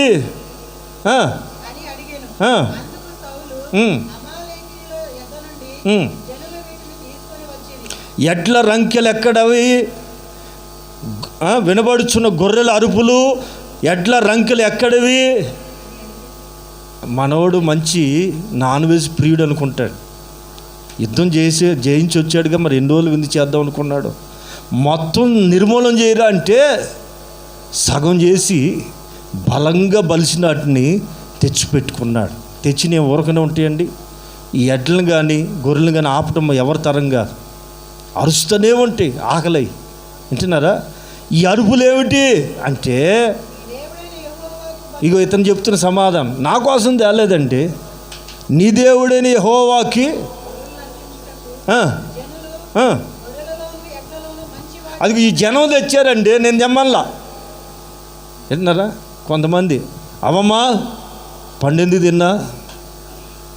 ఆడు తినమన్నాడండి. ఏం ఆదామా నీ తెలివేమైంది? అయ్యా నీకు దండం బాబా, నీవు నాకు ఇచ్చిన ఏమనాలి? పొరపాటు అయిపోయింది తండ్రి క్షమించయ్యా అనాలా? నీవు నాకు ఇచ్చిన ఇవ్వటమే పెద్ద తప్పు. నువ్వు తప్పు చేసావు, అది నాతో తప్పు చేయించింది. వింటున్నారండి? ఇదే తప్పు చేసిన వాడు ఎలా తప్పించుకుంటున్నాడు తెలుసా? అందుకని మనకు దోషం ఉండకూడదు. యేసయ్య రక్తం బ్లేమ్లెస్, షేమ్లెస్ చేస్తుంది. అందుకే యేసు రక్తం దగ్గరికి రావాలి. ఆ రోజుల్లో యేసు రక్తం వాళ్ళకి లేదు, పితరులకు దొరకలేదండి. కానీ మనకైతే యేసయ్య రక్తం అందించబడింది, చిందించబడింది. మనం ఇప్పుడు ఎక్కడున్నాం తెలుసా? ఏ కాలంలో ఉన్నాం తెలుసా? యేసు రక్తం ప్రవాహం ఇంకా కారుతున్నటువంటి కాలంలో ఉన్నాం. ఆ యేసయ్య రక్తం నీ దగ్గరికి వచ్చి అడుగుతుంది. రక్తము చేత కడగబడితే you are blameless, you are sinless, you are shameless. నీవు దోషరహితుడిగా మార్చబడతావు. చూడండి, ఇక్కడ ఈ సౌలు అంటాడు, ఈ జనం తెచ్చారండి, నేను తేలా. అది కూడా ఎవరికి? నీ దేవుడైన యెహోవాకు బలి అర్పించడానికి తెచ్చాం అంటూ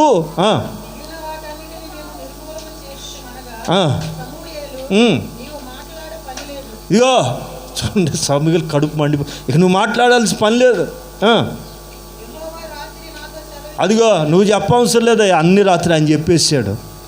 అంటే ఈ మాటలు చదువుతుంటే దేవుడు ఒక స్నేహితుడితో మాట్లాడినట్టుగా మాట్లాడతాడా లేదా? చెప్పరేమండి.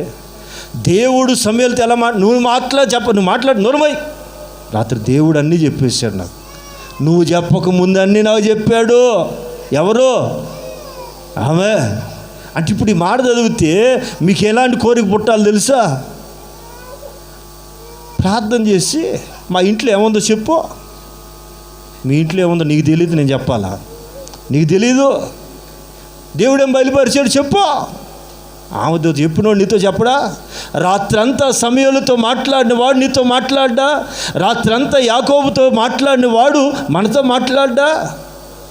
మనకు చేతగాక నువ్వు ముసుగు వేసుకుని చెప్పు, మేము కళ్ళు మూసుకుని వింటాం అనే భక్తులు ఉన్నారు. తప్పు పట్టట్లేదు సుమా, మీకు రోషం కలిగి నిజమైన సత్యం తెలుసుకోవాలని చెప్తున్నా. ఎవరో నీ గురించి చెప్పడం కాదు, దేవుడు నీకు బయలుపరచాలి, దేవుడు నీతో మాట్లాడాలి. ఆ అనుభవానికి మీరు రావాలి. ఆమె కనుకనే చివరి దినాల్లో ఉన్నాం. పిచ్చి పిచ్చి ఆలోచనలు, పిచ్చి పిచ్చి పనులు చేయకుండా సత్యం నేర్చుకుందాం. ఆమె ప్రియులారా, అక్కడ సమూయేలు అంటాడు, అన్నీ నాకు చెప్పాడు. ఇంకొక మాట చదివి ముందుకెళ్దాం, ముగించుకుందాం.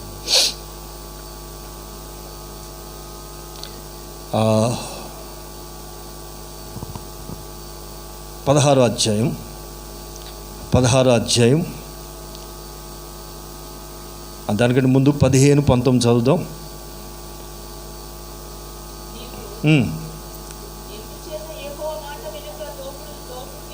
అదిగో దోపుడు మీద ఎగబడ్డావు. దేవుడు ఎవరన్నాడా నీకు గొర్రెలు?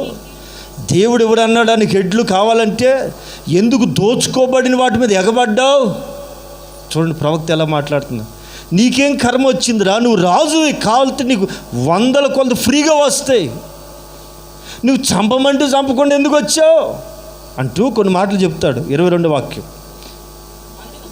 21 నుంచి చదవనా?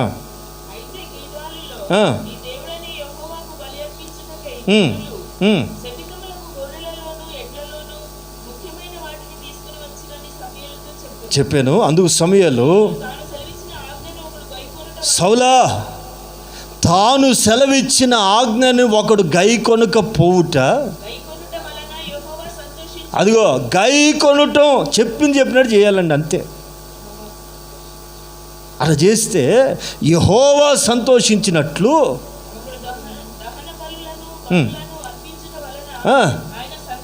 రాజా, నీ గొర్రెలు ఎవడికి కావాలి, ఎడ్లు ఎవడికి కావాలయ్యా?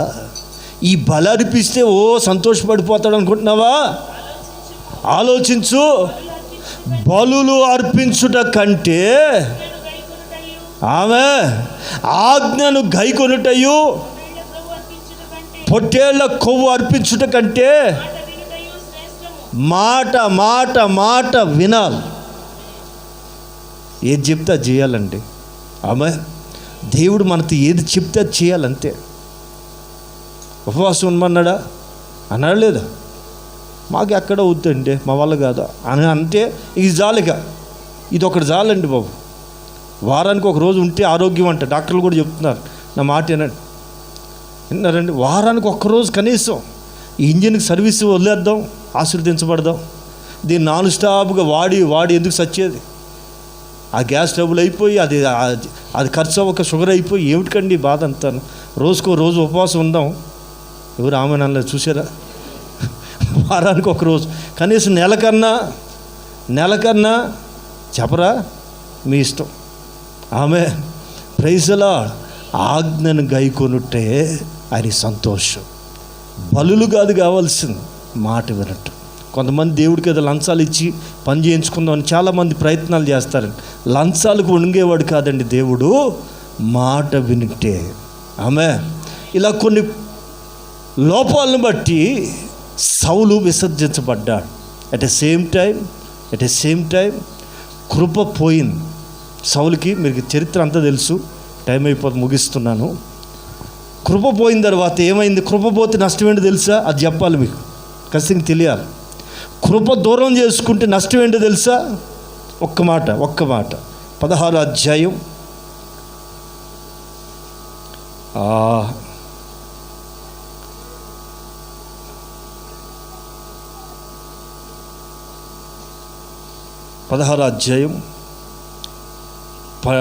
12వ వాక్యం నుంచి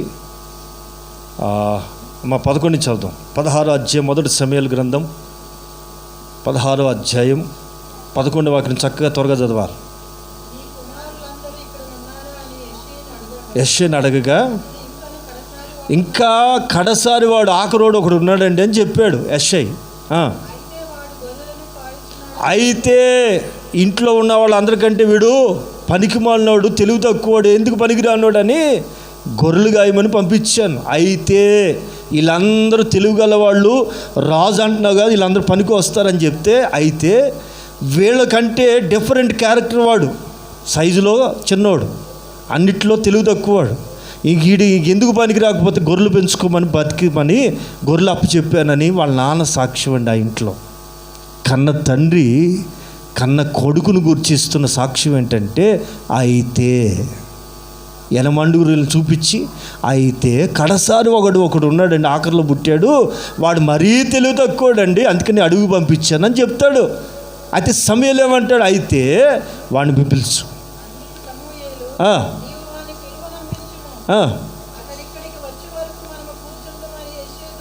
చెప్పగా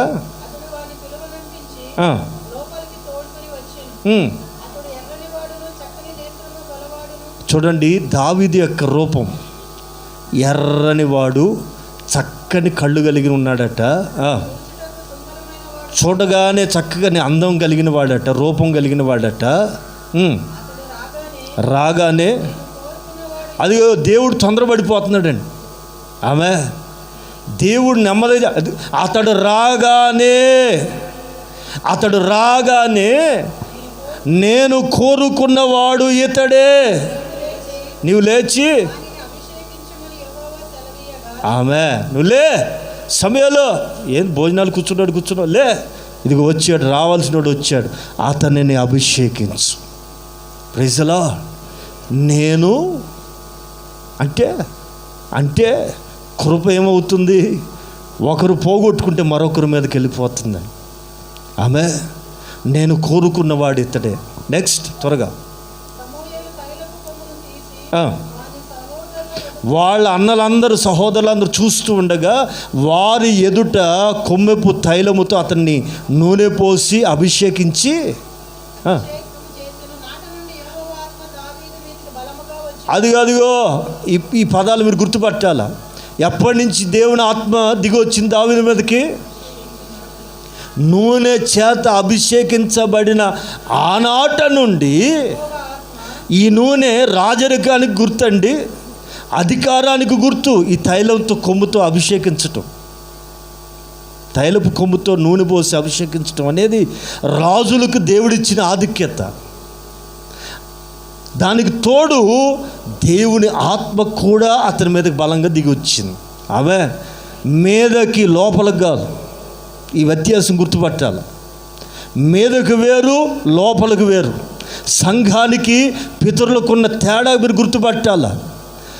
పితరులకి దేవుని ఆత్మ మీదకు వచ్చి వెళ్ళిపోతూ ఉండేది. సంఘం మీదకి, సంఘములో అయితే యేసు రక్తం చేత కడగబడిన వారికి అయితే లోనికి వచ్చి నివసిస్తాడు. అర్థమైందండి? మీదకి రావటం వేరు, లోనికి రావటం వేరు. నీకు మీదకు కావాలా, లోపలికి కావాలా? మీదకు వస్తే అంటారు, లోపలికి వచ్చేవానికి నిమ్మలంగా ఉంటారు. ఇది తేడా. వింటున్నారండి? దీనికి దానికి తేడా అదేనండి. కొంతమంది కొంచెం కలవరపడుతుంటారు, ఈ పరిశుద్ధాత్మ గురించి సరైన అవగాహన లేక వీళ్ళేంటో గజిబిజిగా ఉంటున్నారు, ఏంటేంటో అంటున్నారు, ఇది మనకు పట్టదు, ఇది మనకు తెలియంది, ఇది వద్దా అని అనకూడదు. బైబిల్లో ఉన్నది ఉన్నట్లుగా నీవు గుర్తించాలి, గ్రహించాలి, నేర్చుకోవాలి. దేవుడిచ్చింది అందరికీ వర్తిస్తుంది. ఆమె అందుకే ఆనాడు పేతురు గారంట, ఇది మీకు మీ పిల్లలకి అనుభవం, మీకు మీ పిల్లలకి దూరస్తులందరికీ చెందుతుంది. ఈ అనుభవం కావాలి, ఇది పొందినాకే బయటికి వెళ్ళమని మాకు ప్రభు చెప్పాడు. సేవ చేసేవాడికి అభిషేకం కావాలి, ఆత్మ నింపుదల కావాలి అని అపోస్తులు మొదటి రోజే చెప్పారు, మొదటి ప్రసంగంలో. ఇది మీకు మీ పిల్లలకి దూరస్తులందరికీ పరిశుద్ధాత్మ అభిషేకం అనేది అందరికీ. చిన్న మాట చెప్పి ముగిస్తాను, వినండి. తనకిష్టమైన వాడిని కనుగొన్నప్పుడు దేవుని ఆత్మ అతని మీద దిగి వచ్చింది కదా. నెక్స్ట్ వెంటనే రాయబడుతున్నమాట, మీరు అది గుర్తుపట్టాలి, గమనించాలి. అమ్మ చదువు. అదిగో 2 వచనాల్లో ఎంత తేడా జరుగుతుందో చూశారు. అక్కడ ఎన్నుకున్న వాని మీదకేమో దేవుని ఆత్మ దిగి వచ్చింది, కృపను పోగొట్టుకున్న వానిలో నుంచి చెప్పాలా, కృపను పోగొట్టుకున్న వాడికి ఏమైంది? కృప పొందుకున్న వానికి ఏమో దేవుని ఆత్మ దిగి వచ్చింది. కృపను పోగొట్టుకున్న వానిలో నుండి దేవుని ఆత్మ బయటికి వెళ్ళిపోయింది. దేవుని ఆత్మ బయటికి వెళ్ళగానే దిగు అని దిక్కుండానే ఒకటి వచ్చేసింది. ఏంటి అది? ఎక్కడి నుంచి వచ్చింది అది?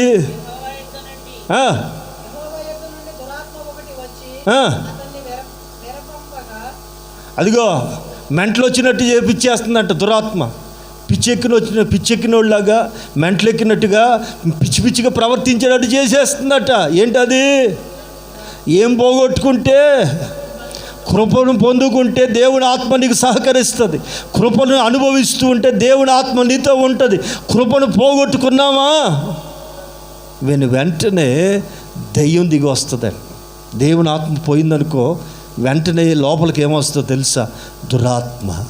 దురాత్మ దిగి వచ్చి అతనిలోకి దూరి ఏం చేస్తా? వెరిపింపగా అతన్ని మెంటలు వచ్చినోళ్ళలాగా చేస్తుందట. పిచ్చి ఎక్కిపోయినోళ్ళలాగా పిచ్చి చేష్టలు చేపిస్తుందట. అప్పుడు సైనికులు అంటారు, అయ్యా ఇది పోవాలంటే మంత్రగాళ్ళతో అయ్యే పనిగా, ఈ దెయ్యం ఎక్కడి నుంచి వచ్చింది? మధ్యాకాశం నుంచి వచ్చిన దెయ్యం అయితే మంత్రగాళ్ళతో యాపమండలు పగలగొడితేనో యాపమండలతో మొహం పగలగొడితేనో విసిగిపోయి ఆ దెయ్యం మళ్ళీ వస్తాలే పాపం ఎందుకు చచ్చూరుకుంటాడు, మళ్ళీ చోటు లేకుండా పోద్ది అని అప్పుడప్పుడు బయటికి వెళ్ళి వస్తుంది. ఈ దెయ్యం ఎక్కడిది? ఇది పైనుండి వచ్చిన దెయ్యం. ఇది అంత తొందరగా పోదు, దేవుని దగ్గర నుంచి వచ్చింది కనుక దీన్ని విడిపించాలంటే దేవుని ఆత్మ కలిగిన వాడు కావాలి. వీణలు వాయిస్తూ ఉండగా ఆత్మ కలిగిన వాడు ఆరాధన చేస్తూ ఉండగా సౌలుకు పట్టిన దెయ్యం వదిలిపోయేది.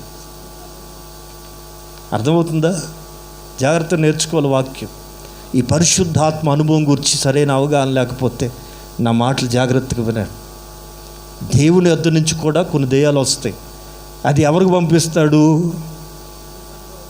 పాపం చేసినప్పుడు పాపానికి సంబంధించిన దెయ్యాలు వాళ్తే కొంతమీదకి. ఈ దెయ్యాలు ఎక్కడున్నాయి? ఆకాశ మండలి దెయ్యాలని ఎక్కడ ఉంటాయండి? అక్కడి నుంచి వస్తాయి. సౌలు మీదకి వచ్చిన దెయ్యం ఎక్కడిది కాదు, స్పెషల్ దెయ్యం ఇది. ఇంకా పైనుంచి వచ్చింది.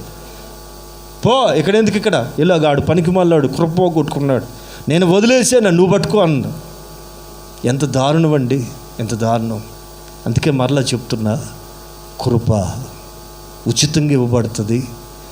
కోరుకోకపోయినా వచ్చి ఉంటుంది. పోగొట్టుకోవటం కూడా సులభమే, పొందుకోవటం సులభమే, పోగొట్టుకోవటం సులభమే. కానీ మరలా తిరిగి సంపాదించటం చాలా కష్టం.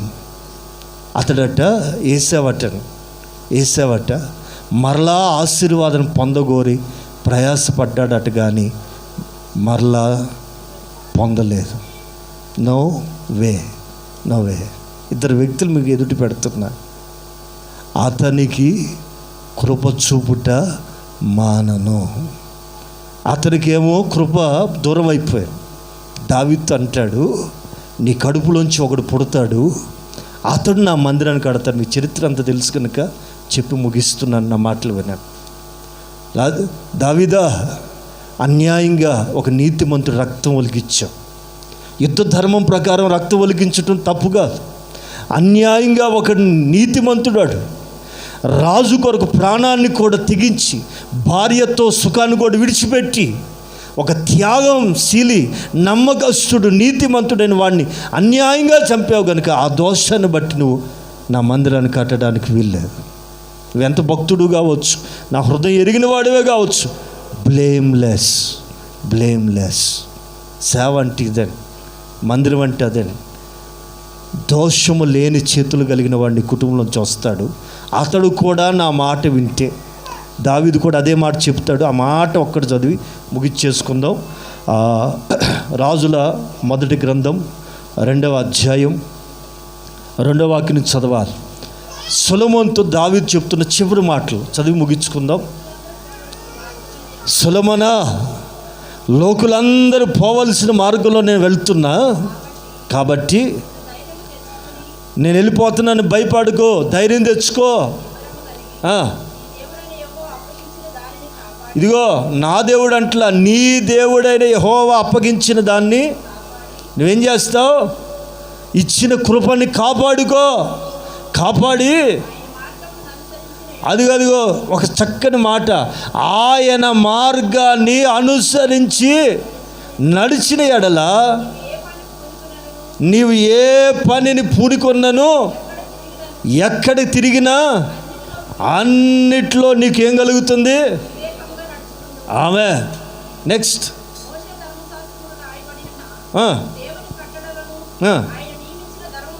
కట్టడల్ని, నియమాల్ని అంతటిని గైకొనము.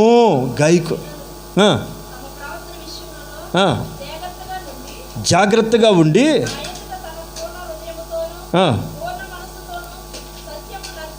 అదిగో సత్యాన్ని అనుసరిస్తే ఎడల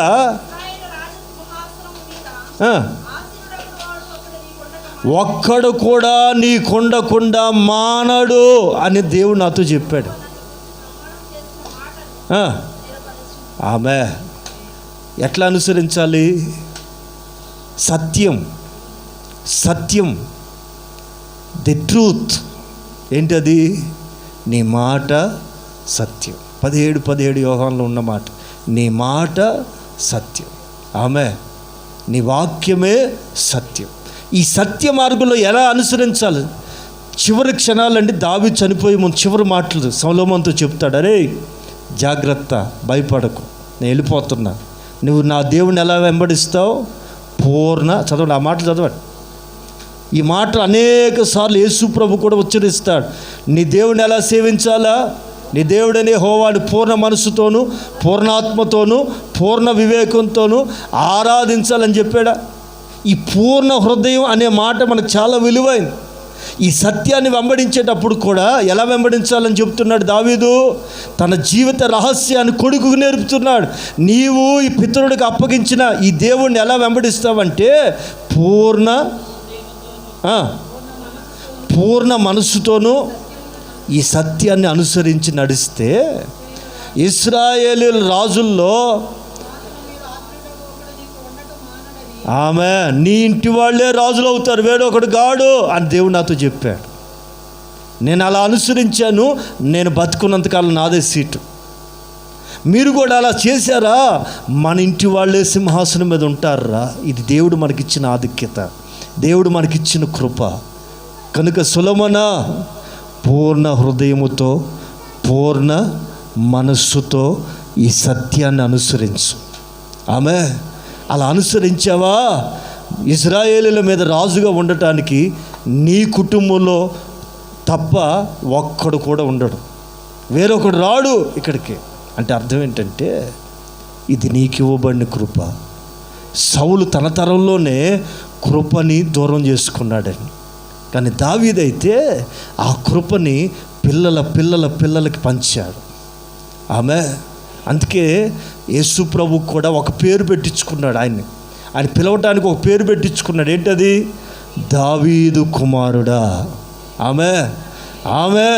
అంటే అర్థం ఏంటి? దావీదు అనుసరించినట్లుగా నేను కూడా అనుసరిస్తా అని ఒప్పుకోవటం. ఆమె. కనుక ఈ పూట ఒక చక్కని వాగ్దానం, నీకు ముందుగా ఉన్నవానికి కృపను దూరం చేసినట్లుగా అతనికి మానినట్లుగా అతనికి, ఎక్స్పెషల్లీ ఆ పదంలో నీ పేరు పెట్టుకుని చదవాలి. అతనికి నేను కృపను చూపక మానను. ఆమె. హల్లెలూయా. దావీదు వలె పొందిన కృపను మీరు కాపాడుకోగలిగితే ఆ కృప పిల్లలకి చూపక ఆయన మానడు. దేవుడి మాటల్ని దీవించునుగాక. పిల్లలకి కృప కలుగునుగాక.